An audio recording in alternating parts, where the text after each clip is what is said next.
Shkon në 14 numri I të vdekurve, kurse 130 janë plagosur nga sulmi I sotëm me bombë në shtabin e policisë rajonale në veri të Egjiptit, njoftoi Ministria e Shëndetësisë. Gazeta Al Ahram citon burimet e veta të sigurisë të kenë thënë se 2 bomba janë detonuar njëkohësisht, një brenda ndërtesës kurse tjetra në një makinë të parkuar jashtë stacionit policor.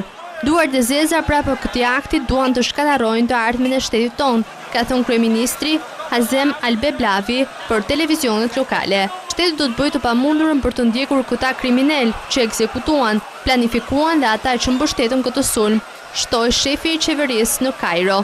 Shefi I policisë për qarkun Mansoura është në mesin e të plagosurve nga sulmi, njoftoi administrata lokale.